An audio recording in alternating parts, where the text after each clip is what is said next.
இருக்கு. Super Saravana stores, Chennai, Madurai, Kovai.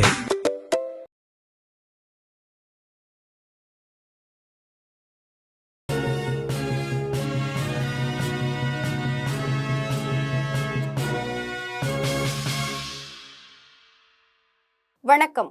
GeM செய்திகளுக்காக நான் தர்ஷனா. இந்திய நேரப்படி மதியம் 1:30 மணி செய்திகள்.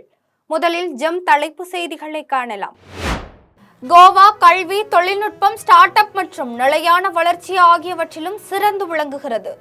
குடியரசுத் தலைவர் திரௌபதி முர்மு புகழாரம். பிரபல நடிகர் அஜித் குமாரின் தாயார் மோகினி வயது மூப்பு காரணமாக காலமானார். தாயாரை இழந்து வாடும் அஜித் குமாருக்கும் அவரது குடும்பத்தினருக்கும் தனது ஆழ்ந்த இரங்கலை தெரிவித்தார் முதலமைச்சர் விஜய். திமுகவுடன் கூட்டணி வைப்பதற்காக குதிரை பேரம் நடத்தியதே எடப்பாடி பழனிசாமி தான் என்பதை நாடே அறியும். அமைச்சர் செங்கோட்டையன் அறிவிப்பு. அதிமுக சட்டமன்ற உறுப்பினர்களை விலைபேசும் முயற்சியில் தமிழக வெற்றிக் கழகம் ஈடுபட்டு வருவதாக ஆளுநரிடம் புகார். அதிமுக கொறடா அக்ரி கிருஷ்ணமூர்த்தி அறிவிப்பு. இனி விரிவான செய்திகளை காணலாம்.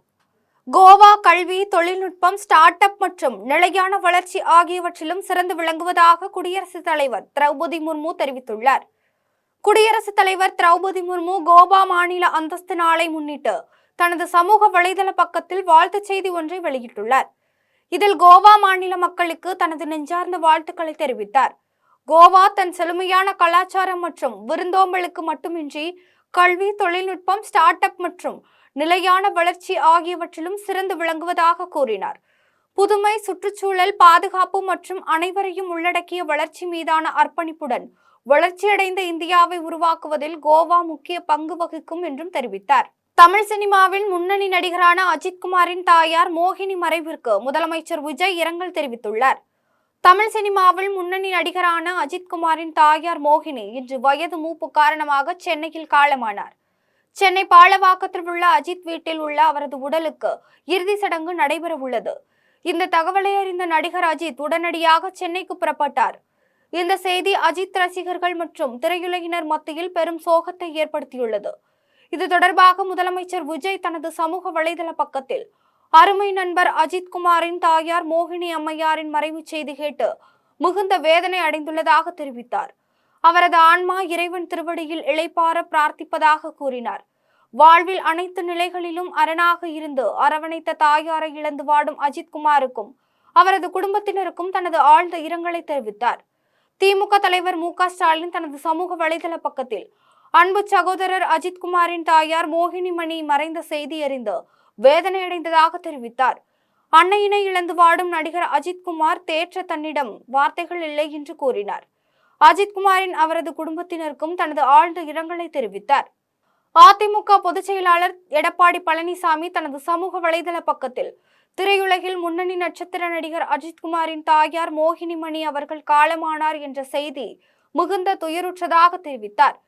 பாசமிகு தாயாரை இழந்து வாடும் நடிகர் அஜித் குமாருக்கும் அவரது குடும்பத்தினருக்கும் தனது ஆழ்ந்த இரங்கலையும் தெரிவித்தார். திமுகவுடன் கூட்டணி வைப்பதற்காக குதிரை பேரம் நடத்தியதே எடப்பாடி பழனிசாமி தான் என்பதை நாடே அறியும் என்று அமைச்சர் செங்கோட்டையன் தெரிவித்துள்ளார். ஈரோடு மாவட்டம் பெருந்துறையில் உள்ள அண்ணா சிலைக்கு அமைச்சர்கள் செங்கோட்டையன், விஜய் பாலாஜி, சட்டமன்ற உறுப்பினர்கள் ஆனந்தமோகன், சண்முகன், தமிழ்ச்செல்வி, முன்னாள் சட்டமன்ற உறுப்பினர் ஜெயக்குமார் ஆகியோர் மாலை அணிவித்தனர். இதன் பின்னர் அமைச்சர் செங்கோட்டையன் செய்தியாளர்களை சந்தித்து பேசினார். அப்போது தமிழகத்தை பொறுத்தவரை மக்கள் விரும்பும் ஆட்சி நடைபெற்றுக் கொண்டிருப்பதாக தெரிவித்தார். குதிரை பேர ஆட்சி நடைபெறுவதாக கூறுகிறார்கள். ஆனால் முதலில் குதிரை பேரத்தை நடத்தியது யார்? திமுகவுடன் கூட்டணி அமைத்து முதலமைச்சர் ஆகிவிடலாம் என்று எண்ணத்தில் பேசியது யார் என்று கேள்வி எழுப்பினார். தொடர்ந்து பேசிய அவர், எம்ஜிஆர், ஜெயலலிதா ஆகியோர் பொதுச் செயலாளராக இருந்த காலத்தில் அதிமுகவும் திமுகவும் கூட்டணி அமைத்ததே இல்லை என்று கூறினார். திமுக ஜெயலலிதா மீது வழக்கு போட்டு அவரை சிறையில் அடைத்தது. இவற்றையெல்லாம் மறந்துவிட்டு திமுகவுடன் கூட்டணி வைப்பதற்காக குதிரை பேரம் நடத்தியதே எடப்பாடி பழனிசாமி தான் என்பதை நாடே அறியும் என்று கூறினார். தமிழகத்தில் குதிரை பேரம் மூலம் அதிமுக சட்டமன்ற உறுப்பினர்களை விலைபேசும் முயற்சியில் தமிழக வெற்றிக் கழகம் ஈடுபட்டு வருவதாக ஆளுநரிடம் புகார் அளித்துள்ளதாக அதிமுக கொறடா அக்ரி கிருஷ்ணமூர்த்தி தெரிவித்துள்ளார். சென்னை பசுமை வழிச்சாலையில் உள்ள அதிமுக பொதுச் செயலாளர் எடப்பாடி பழனிசாமி இல்லத்தில் அதிமுக சட்டமன்ற உறுப்பினர்களுடன் ஆலோசனை கூட்டம் நடைபெற்றது. இக்கூட்டத்திற்கு பிறகு அதிமுக கொறடா அக்ரி கிருஷ்ணமூர்த்தி செய்தியாளர்களை சந்தித்து பேசினார். அப்போது தமிழகத்தில் குதிரை பேரம் மூலம் அதிமுக சட்டமன்ற உறுப்பினர்களை விலைபேசும் முயற்சியில் தமிழக வெற்றிக் கழகம் ஈடுபட்டு வருவதாக ஆளுநரிடம் புகார் அளித்துள்ளதாக தெரிவித்தார்.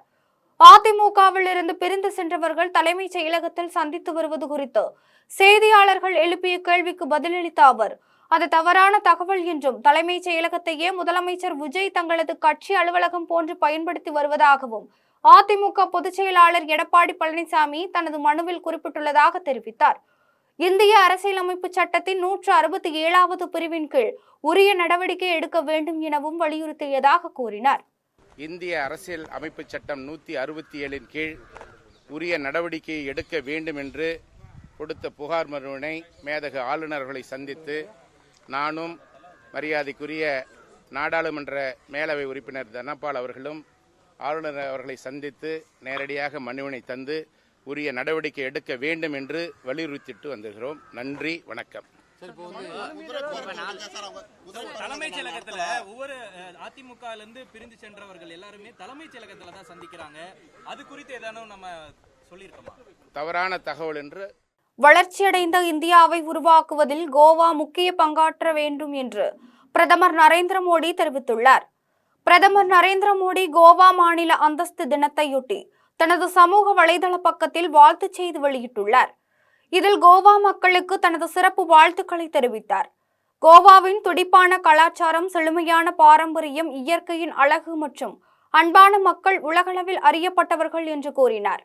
கோவாவின் முன்னேற்றத்திற்காகவும் அதன் தனித்துவமான அடையாளத்திற்காகவும் அயராது உழைத்த அனைவரையும் நன்றியோடு நினைவு கூறுவதற்காக ஒரு நல்வாய்ப்பாக இந்நாள் அமைகிறது என்று தெரிவித்தார்.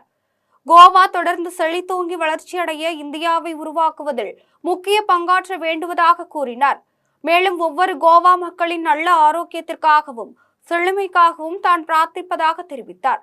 போளூரில் உள்ள அரசினர் ஆண்கள் மற்றும் பெண்கள் பள்ளியில் அடிப்படை வசதிகளை மேம்படுத்த வேண்டும் என்று சட்டமன்ற உறுப்பினர் அபிஷேக் துறை சார்ந்த அதிகாரிகளுக்கு உத்தரவிட்டுள்ளார். திருவண்ணாமலை மாவட்டம் போளூரில் உள்ள அரசினர் ஆண்கள் மற்றும் பெண்கள் பள்ளியில் சட்டமன்ற உறுப்பினர் அபிஷேக் நேரில் சென்று ஆய்வு மேற்கொண்டார். ஆய்வின் போது பள்ளியில் உள்ள வகுப்பறை கட்டிடங்கள் ஆபத்தான நிலையில் உள்ளதை சுட்டிக்காட்டி அவற்றை உடனடியாக சரி செய்யுமாறு கேட்டுக்கொண்டார். கழிவறைகளை தூய்மைப்படுத்தி தண்ணீர் உள்ளிட்ட அடிப்படை வசதிகளை மேம்படுத்த வேண்டும் என்று அதிகாரிகளுக்கு உத்தரவிட்டார். இதில் வட்டார கல்வி அலுவலர் சிவகுமார், தலைமை ஆசிரியர்கள் குமுதா, ராமானுஜம், கட்சி நிர்வாகிகள் ராமச்சந்திரன், சரவணர் ஆகியோர் உடனிருந்தனர். தமிழ்நாட்டில் இதுவரை வெப்ப அலை எதுவும் பதிவாகவில்லை என்று சென்னை மண்டல வானிலை ஆய்வு மைய இயக்குனர் VR துரை தெரிவித்துள்ளார். சென்னையில் மண்டல வானிலை ஆய்வு மைய இயக்குனர் VR துரை செய்தியாளர்களை சந்தித்து பேசினார்.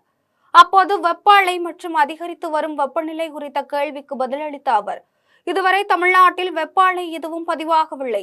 ஏனெனில் வெப்ப அலையை அறிவிக்க வேண்டுமென்றால் வெப்பநிலை இயல்பை விட 4.5 முதல் 6.5 டிகிரி செல்சியஸ் வரை அதிகமாக இருக்க வேண்டும் என்று தெரிவித்தார். எனவே இதுவரை தமிழ்நாட்டில் எந்த ஒரு வெப்ப அலையையும் தாங்கள் அனுபவிக்கவோ அல்லது கண்காணிக்கவோ இல்லை என்று கூறினார். ஆனால் தமிழ்நாட்டின் உள்பகுதிகள் மற்றும் வடமேற்கு பகுதியின் சில இடங்களில் இயல்பை விட 2 முதல் 3 டிகிரி செல்சியஸ் வரை வெப்பநிலை அதிகமாக காணப்பட்டது என்றும் தெரிவித்தார். மாதனூர் வட்டார வளர்ச்சி அலுவலகத்தில் கடந்த ஆட்சியின் போது 4,90,000 ரூபாய் மதிப்பிலான எழுது பொருட்களை மன்ற அனுமதி இல்லாமல் வட்டார வளர்ச்சி அலுவலர் முறைகேடு செய்துள்ளதாக ஒன்றிய குழு தலைவர் குற்றம் சாட்டியுள்ளார். திருப்பத்தூர் மாவட்டம் மாதனூர் வட்டார வளர்ச்சி அலுவலகத்தில் ஆட்சி மாற்றத்திற்கு பின்னர் முதல் முறையாக ஒன்றிய குழு கவுன்சிலர்கள் 27வது சாதாரண கூட்டம் ஒன்றிய குழு தலைவர் சுரேஷ்குமார் தலைமையில் 27வது ஒன்றிய குழு கவுன்சிலர்களின் சாதாரண கூட்டம் நடைபெற்றது. கூட்டம் முடிந்த பின் ஒன்றிய குழு தலைவர் சுரேஷ்குமார் செய்தியாளர்களிடம் பேசினார். அப்போது மன்றத்தின் மூலமாக வைக்கப்பட்ட தீர்மானத்தில் 725வது மன்றப்பொருள் வைக்கப்பட்டிருந்ததில் கடந்த திமுக ஆட்சியின் போது வட்டார வளர்ச்சி அலுவலராக இருந்த சுரேஷ் என்பவர் அனுமதி இல்லாமலும் ஒன்றிய குழு தலைவர் அனுமதி இல்லாமலும் 4,90,000 ரூபாய் மதிப்பிலான எழுதுபொருள்கள் வாங்கியதாக முறைகேடு செய்துள்ளதாக கூறினார். இதை ரத்து செய்ய ஒன்றிய குழு பொது நிதியிலிருந்து சம்பந்தப்பட்ட நிறுவனத்திற்கு வழங்கப்பட்ட பணத்தை திரும்ப வழங்க வேண்டும். மேலும் தமிழக முதல்வர் மற்றும் மாவட்ட ஆட்சியருக்கு புகார் அனுப்பி வைப்பதாகவும் அதன் மீது விசாரணை மேற்கொண்டு சம்பந்தப்பட்ட அலுவலர் மீது துறை ரீதியான நடவடிக்கை எடுக்க வேண்டும் என்றும் கோரிக்கை விடுத்தார். கோவையில் உள்ள தனியார் மருத்துவமனை ஒன்றில் அரிய வகை உணவு குழாய் அறுவை சிகிச்சை முதன்முறையாக வெற்றிகரமாக செய்து மருத்துவர்கள் சாதனை படைத்துள்ளனர். கோவையில் உள்ள தனியார் மருத்துவமனையில் உணவு குழாய் கடுமையாக பாதிக்கப்பட்ட இளம்பெண்ணுக்கு பெருங்குடலின் ஒரு பகுதியை பயன்படுத்தி புதிய உணவு குழாய் பாதை உருவாக்கும் உயர்நிலை மறுவடிவமைப்பு அறுவை சிகிச்சை வெற்றிகரமாக மேற்கொள்ளப்பட்டது. இது தொடர்பாக குடலியல் சிகிச்சை மருத்துவர் மகேந்திரர் பேசிய போது, பொதுவாக திறந்த அறுவை சிகிச்சை முறையில் மேற்கொள்ளப்படும் இந்த சிகிச்சை மிக சிறிய துளை வலி குறைந்த காய சிகிச்சை முறையில் வெற்றிகரமாக செய்துள்ளதாக தெரிவித்தார். அறுவை சிகிச்சைக்கு பிறகு தற்போது நலமுடன் உணவு உட்கொள்ளும் நிலையில் வீடு திரும்பியுள்ளார் என்று கூறினார். இந்த சாதனை கடுமையான உணவு குழாய் சுருக்கம் பாதிப்பால் அவதிப்படும் நோயாளிகளுக்கு புதிய நம்பிக்கையை ஏற்படுத்தியுள்ளது என்று தெரிவித்தார். மன்னார்குடி அருகே கட்டக்குடியில் நடைபெற்ற அகில இந்திய அளவிலான ஆண்கள் கபடி போட்டியில் முதலிடம் பெற்ற ஹரியானா அணிக்கு 5 லட்சம் ரூபாய் பரிசு பணமும் சுழற்கோப்பையும் வழங்கப்பட்டது. திருவாரூர் மாவட்டம் கட்டக்குடியில் கபடி விளையாட்டுக் கழகம் சார்பில் அகில இந்திய அளவிலான ஆண்கள் கபடி போட்டி 3 நாட்கள் நடைபெற்றது. போட்டியில் சென்னை வருமான வரித்துறை, தமிழ்நாடு விளையாட்டு மேம்பாட்டு ஆணையம், தமிழ் தலைவாஸ், பெங்கால் வாரியர்ஸ் உள்ளிட்ட 23 முன்னணி அணிகள் பங்கேற்று விளையாடின. மாவட்ட காவல் துணை கண்காணிப்பாளர் மணிவண்ணன் கலந்து கொண்டு போட்டியை தொடங்கி வைத்தார். இதில் முதலிடம் பெற்ற இந்திய கடற்படை ஹரியானா அணிக்கு 5 லட்சம் ரூபாய் பரிசு பணமும் சுழற்கோப்பையும், 2ஆம் இடம் பிடித்த பெங்களூரு புல்ஸ் அணிக்கு 3 லட்சம் ரூபாய் பரிசு பணமும் கோப்பையும் வழங்கப்பட்டது. கோவையில் மாற்றுத்திறனாளிகளுக்கான 20 ஓவர் கிரிக்கெட் போட்டி நடைபெறவுள்ள நிலையில் இதற்கான ஜெர்சி அறிமுக விழா நடைபெற்றது. கோவையில் தமிழ்நாடு வீல்சேர் கிரிக்கெட் சங்கம் சார்பில் வீல்சேர் 20 ஓவர் கிரிக்கெட் லீக் போட்டி நடைபெறவுள்ள நிலையில் காலப்பட்டியில் தமிழ்நாடு மற்றும் கோவா அணிகளின் ஜெர்சி அறிமுக விழா நடைபெற்றது. இதில் அத்வைத் லட்சுமி குழுமத்தின் பொது மேலாளர் கிருஷ்ணகுமார், அணு கிருத்திகா ராக அமைப்பின் துணைத் தலைவர் ரவீந்திரன் மற்றும் அஜய் ஆறுமுகம் ஆகியோர் கலந்து கொண்டு ஜெர்சியை வெளியிட்டு பேசினர். அப்போது மாற்றுத்திறனாளிகளுக்கான விளையாட்டை ஊக்குவிக்கும் நோக்கத்துடன் இந்த போட்டி நடத்தப்படுவதாக தெரிவித்தனர். செங்கம் அருகே சாய்ந்துள்ள மின்கம்பங்களை சரி செய்து தர வேண்டும் என பொதுமக்கள் மற்றும் விவசாயிகள் கோரிக்கை விடுத்துள்ளனர். திருவண்ணாமலை மாவட்டம் செங்கம் அடுத்த பாய்ச்சல் விண்ணவனூர் கிராமத்தில் உள்ள மின்கம்பத்தினை மாற்றித்தர பலமுறை கோரிக்கை வைத்தும் மின் ஊழியர்கள் அதனை கண்டுகொள்ளாமல் அலட்சியம் செய்து வருவதாக பொதுமக்கள் குற்றம் சாட்டினர். சுமார் 6 அடி உயரத்திலேயே மின்கம்பிகள் தாழ்வாக செல்வதால் மின்சாரம் தாக்கி விவசாயிகள் உயிரிழக்கும் மோசமான நிலை உள்ளதாகவும் உடனடியாக மின்கம்பத்தினை மாற்றித்தர வேண்டுமென விவசாயிகள் மற்றும் பொதுமக்கள் கோரிக்கை விடுத்துள்ளனர். அரியலூரில் விவசாயிகள் குறைதீர்க்கும் கூட்டத்தில் விவசாயிகள் வெளிநடப்பு செய்ததால் அப்பகுதியில் பெரும் பரபரப்பு ஏற்பட்டுள்ளது. அரியலூர் மாவட்ட ஆட்சியர் அலுவலக கூட்டரங்கில் மாதாந்திர விவசாயிகள் குறைதீர்க்கும் கூட்டம் மாவட்ட ஆட்சியர் ரத்தினசாமி தலைமையில் நடைபெற்றது. இதில் மாவட்டத்தின் பல்வேறு பகுதிகளைச் சேர்ந்த விவசாயிகள் மற்றும் விவசாய சங்க பிரதிநிதிகள் கலந்து கொண்டு தங்களது கோரிக்கைகளை மற்றும் குறைகளையும் முன்வைத்தனர். கூட்டத்தின் போது மேலும் 1 லட்சம் ரூபாய் கடன் பெற்றிருந்தாலும் வெறும் 5000 ரூபாய் மட்டுமே தள்ளுபடி செய்யப்படும் என அறிவிக்கப்பட்டிருப்பது ஏமாற்றம் அளிப்பதாகவும் அவர் தெரிவித்தார். இதனை கண்டித்து கூட்டத்தில் பங்கேற்ற விவசாயிகள் திடீரென கூட்டத்திலிருந்து வெளிநடப்பு செய்தனர். பின்னர் மாவட்ட ஆட்சியர் அலுவலக நுழைவாயில் முன்பு திரண்டு தமிழக அரசுக்கு எதிராக கண்டன கோஷங்களை எழுப்பி ஆர்ப்பாட்டத்தில் ஈடுபட்டனர். இந்த சம்பவம் காரணமாக மாவட்ட ஆட்சியர் அலுவலக வளாகத்தில் சிறிது நேரம் பரபரப்பு நிலவியது. திமுக ஆட்சிக்கு வந்தால் அனைவரையும் அழித்து விடுவோம் என்ற இளைஞர் ஒருவர் போதையில் வெளியிட்ட வீடியோவால் பெரும் பரபரப்பு ஏற்பட்டுள்ளது. கன்னியாகுமரி மாவட்டம் நாகர்கோவில் அருகே ஒழுகினசேரியில் உள்ள திமுக தலைமை அலுவலகம் முன்பு கடந்த 2 தினங்களுக்கு முன் ஆட்டோவில் தாவேக கட்சி கொடியுடன் வந்த நபர்கள் மதுபோதையில் ஒருவர் தாக்கி கலாட்டாவில் ஈடுபட்டதால் அலுவலக கதவு உடைக்கப்பட்டது. இது சம்பந்தமாக கலாட்டாவில் ஈடுபட்டவர்களை காவல்துறையினர் கைது செய்தனர். இந்த சம்பவம் தொடர்பாக அப்பகுதியைச் சேர்ந்த விஜய் என்ற இளைஞர் குடிபோதையில் திமுக அலுவலகத்தில் யாரும் இல்லாத நேரத்தில் புகுந்து வீடியோ ஒன்றை வெளியிட்டுள்ளார். இதில் திமுக அலுவலகத்தின் கண்ணாடி கேமராக்களை அடித்து உடைத்து விட்டதாக தெரிவித்தார். திமுக ஆட்சிக்கு வந்தால் அனைவரையும் அழித்து விடுவோம் என்று கூறினார். இந்த வீடியோ காட்சிகள் தற்போது சமூக வலைதளங்களில் வைரலாகி வருகிறது. ஆலங்குடியில் மதுபோதையில் 3 சிறுவர்கள் வீட்டிற்குள் அத்துமீறி நுழைந்து ஒரு பெண்ணை கத்தியால் வெட்டிய சம்பவம் அப்பகுதியில் பெரும் பரபரப்பை ஏற்படுத்தியுள்ளது. புதுக்கோட்டை மாவட்டம் ஆலங்குடி கேவிஎஸ் தெருவைச் சேர்ந்த செந்தில் மகாலட்சுமி தம்பதியினர் அப்பகுதியில் உள்ள ஒரு வாடகை வீடு ஒன்றில் வசித்து வருகின்றனர். இந்நிலையில் மகாலட்சுமி மட்டும் வீட்டில் தனியாக இருந்தபோது அதே பகுதியைச் சேர்ந்த சிலர் மதுபோதையில் வீட்டிற்குள் அத்துமீறி நுழைந்து தகராறில் ஈடுபட்டுள்ளனர். தகராறு முற்றவே ஆத்திரமடைந்த அந்த கும்பல் வீட்டின் ஜன்னல் கண்ணாடிகளை அடித்து நொறுக்கியதோடு மகாலட்சுமியை கத்தியால் சரமாரியாக வெட்டினர். இதில் கையில் பலத்த காயமடைந்த அவரின் அலறல் சத்தம் கேட்டு ஓடி வந்த அக்கம் பக்கத்தினர் அவரை மீட்டு சிகிச்சைக்காக ஆலங்குடி அரசு மருத்துவமனைக்கு அனுப்பி வைத்தனர். இந்த சம்பவம் குறித்து தகவல் அறிந்த ஆலங்குடி காவல்துறையினர் சம்பவ இடத்திற்கு வந்து தகராறில் ஈடுபட்ட சிறுவர்களை கைது செய்தனர். மேலும் இதுகுறித்து விசாரணை மேற்கொண்டு வருகின்றனர். ஆம்பூர் அருகே ரயில் தண்டவாளத்தில் விவசாயி ஒருவர் உடல் சடலமாக மீட்கப்பட்டுள்ளது. திருப்பத்தூர் மாவட்டம் ஆம்பூரை சேர்ந்தவர் விவசாயி சாமிக்கண்ணு. இவர் தனது வீட்டின் அருகே செல்லும் ரயில் தண்டவாளத்தில் சடலமாக கிடந்துள்ளார். தகவல் அறிந்து சம்பவ இடத்திற்கு வந்த ஜோலார்பேட்டை ரயில்வே காவல்துறையினர் விவசாயியின் உடலை மீட்டு உடற்கூறாய்வுக்காக ஆம்பூர் அரசு மருத்துவமனைக்கு அனுப்பி வைத்தனர்.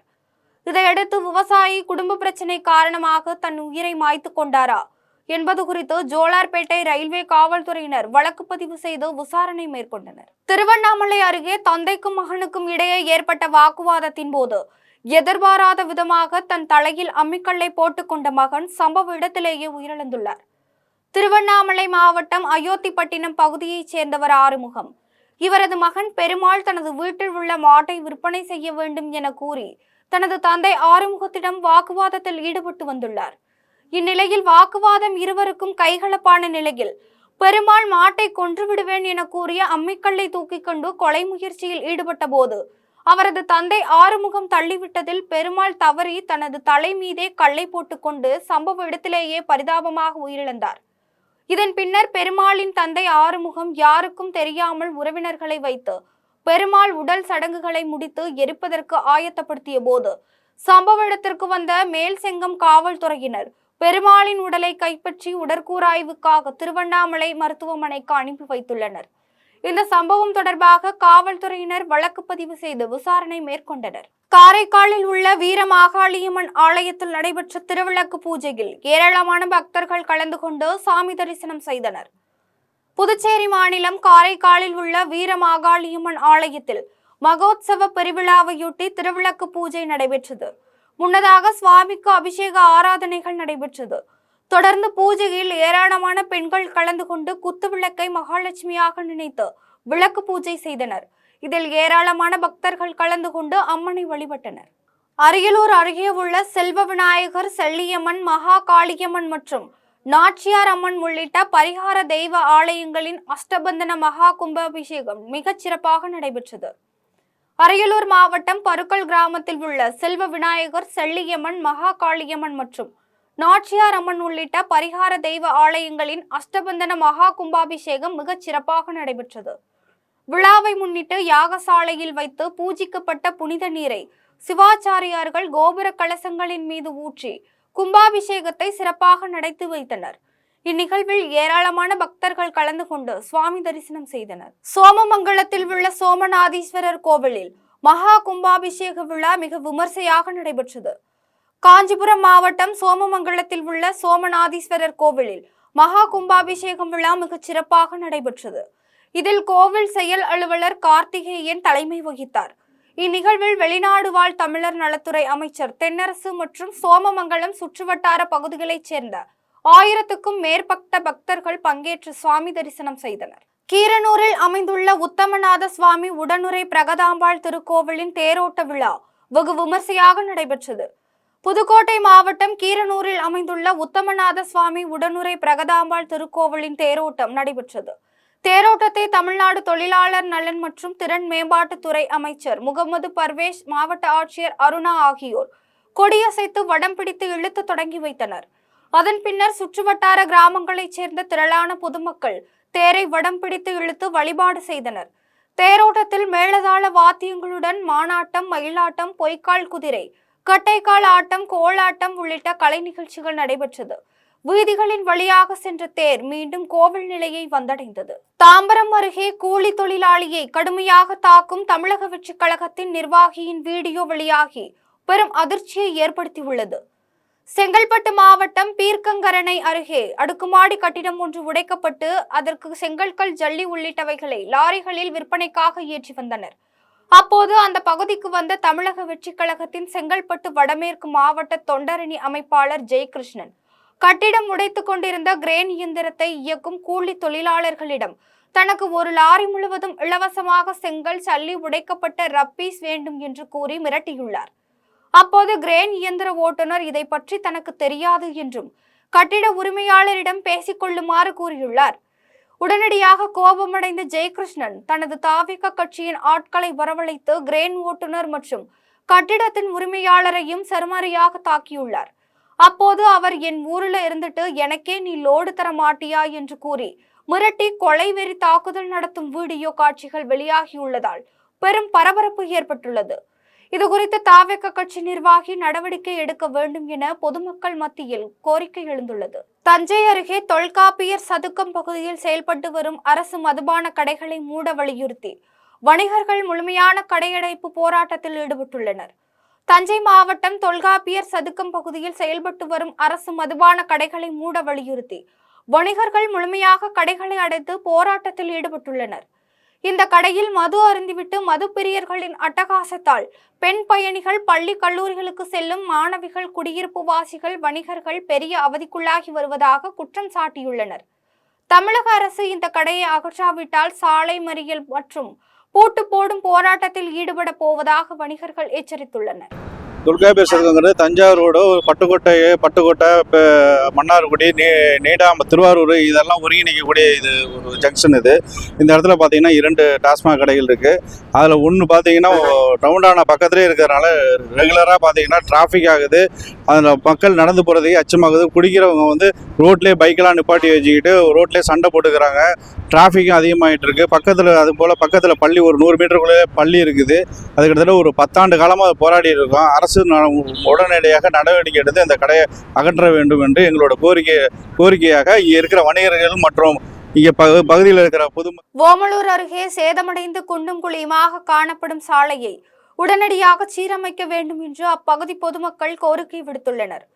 சேலம் மாவட்டம் ஓமலூர் அருகே உள்ள கச்சராயனூர் முதல் ஆட்டுக்காரனூர் வரையிலான 4 கிலோமீட்டர் சாலை பல இடங்களில் குண்டும் குழியுமாக சேதமடைந்துள்ளது. இதன் காரணமாக வாகன ஓட்டிகளும் பொதுமக்களும் கடும் சிரமத்திற்கு உள்ளாகி வருகின்றனர். எனவே இதுகுறித்து துறை சார்ந்த அதிகாரிகள் உடனடியாக நடவடிக்கை எடுத்து புதிய தார் சாலை அமைக்க வேண்டும் என்று அப்பகுதி மக்கள் கோரிக்கை விடுத்துள்ளனர்.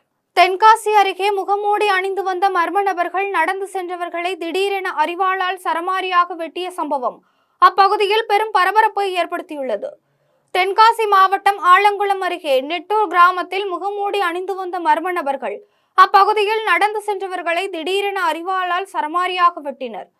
இந்த தாக்குதலில் அப்பகுதியைச் சேர்ந்த அருள்மாறன், சந்தோஷ்குமார், ராயப்பன், மார்க்ஸ், ரமேஷ், அமுல்ராஜ் உள்ளிட்ட 6 பேர் படுகாயமடைந்தனர். தொடர்ந்து காயமடைந்தவர்களை அக்கம்பக்கத்தினர் மீட்டு 108 ஆம்புலன்ஸ் மூலம் முதலுதவி சிகிச்சைக்காக ஆலங்குளம் அரசு மருத்துவமனைக்கு அனுப்பி வைத்தனர். தாக்குதல் நடத்திய மர்ம நபர்கள் சம்பவ இடத்திலிருந்து தப்பியோடிய நிலையில் தகவல் இருந்து சம்பவ இடத்திற்கு வந்த ஆலங்குளம் காவல்துறையினர் தீவிர விசாரணை மேற்கொண்டனர். இந்நிலையில் தப்பியோடிய மர்ம நபர்களை சிசிடிவி காட்சிகள் மூலம் திருநெல்வேலி மாவட்டத்தில் வைத்த 3 சிறார்கள் உட்பட 8 பேரை கைது செய்தனர். மேலும் இந்த சம்பவம் குறித்து காவல்துறையினர் தீவிர விசாரணை மேற்கொண்டனர். திருப்பரங்குன்றத்தில் உள்ள சுப்பிரமணிய சுவாமி கோவிலில் நடைபெற்ற பால்குட திருவிழாவில் ஆயிரக்கணக்கான பக்தர்கள் கலந்து கொண்டு சுவாமி தரிசனம் செய்தனர். மதுரை மாவட்டம் திருப்பரங்குன்றத்தில் உள்ள சுப்பிரமணிய சுவாமி கோவிலில் வைகாசி விசாக திருவிழாவை முன்னிட்டு பால்குட திருவிழா நடைபெற்றது. முன்னதாக காப்பு கட்டி விரதம் இருந்த ஆயிரக்கணக்கான பக்தர்கள் பால்குடம் மற்றும் பால் காவடி எடுத்தும் அழகு குத்தியும் முக்கிய வீதிகள் வழியாக கோவில் வந்தடைந்தனர். இதன் பின்னர் சுவாமிக்கு சிறப்பு பால் அபிஷேகம் நடைபெற்றது. விழாவில் ஏராளமான பக்தர்கள் கலந்து கொண்டு சுவாமி தரிசனம் செய்தனர். இனி வருவது விளையாட்டுச் செய்திகள்.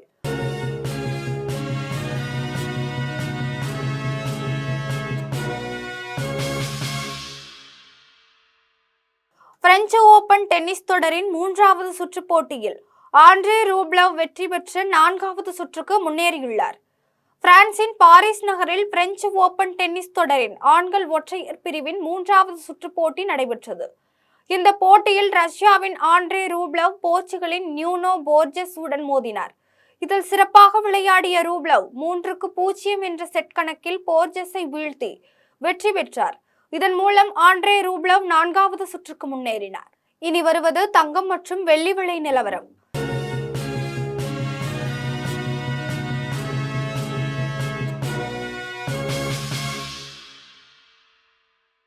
சென்னையில் ஆபரண தங்கம் இன்று ஒரு சவரன் 1,17,040 ரூபாய்க்கு விற்பனை செய்யப்படுகிறது. சென்னையில் இன்று ஆபரண தங்கத்தின் விலை கிராமுக்கு 30 ரூபாய் அதிகரித்து 14,630 ரூபாய்க்கு விற்பனை செய்யப்படுகிறது. மேலும் ஒரு சவரன் 240 ரூபாய் அதிகரித்து 1,17,040 ரூபாய்க்கு விற்பனை செய்யப்படுகிறது. 24 கேரட் தூய தங்கம் ஒரு சவரன் 1,27,680 ரூபாய்க்கு விற்பனை செய்யப்படுகிறது. மேலும் 1 கிராம் வெள்ளி 290 ரூபாய்க்கும் 1 கிலோ வெள்ளி விலை 2,90,000 ரூபாய்க்கும் விற்பனை செய்யப்படுகிறது. மீண்டும் ஜம் தலைப்பு செய்திகள். கோவா கல்வி, தொழில்நுட்பம், ஸ்டார்ட் அப் மற்றும் நிலையான வளர்ச்சி ஆகியவற்றிலும் சிறந்து விளங்குகிறது. குடியரசுத் தலைவர் திரௌபதி முர்மு புகழாரம். பிரபல நடிகர் அஜித் குமாரின் தாயார் மோகினி வயது மூப்பு காரணமாக காலமானார். தாயாரை இழந்து வாடும் அஜித் குமாருக்கும் அவரது குடும்பத்தினருக்கும் தனது ஆழ்ந்த இரங்கலை தெரிவித்தார் முதலமைச்சர் விஜய். திமுகவுடன் கூட்டணி வைப்பதற்காக குதிரை பேரம் நடத்தியது எடப்பாடி பழனிசாமி தான் என்பதை நாடே அறியும். அமைச்சர் செங்கோட்டையன் அறிவிப்பு. அதிமுக சட்டமன்ற உறுப்பினர்களை விலைபேசும் முயற்சியில் தமிழக வெற்றிக் கழகம் ஈடுபட்டு வருவதாக ஆளுநரிடம் புகார். அதிமுக கொறடா அக்ரி கிருஷ்ணமூர்த்தி அறிவிப்பு. இத்துடன் ஜம் செய்திகள் நிறைவடைகின்றன. மீண்டும் ஜம் செய்திகள் மாலை 6 மணிக்கு. உடனுக்குடன் செய்திகளை காண gemlive.tv என்ற இணையதளத்தில் இணைந்திருங்கள். நன்றி, வணக்கம்.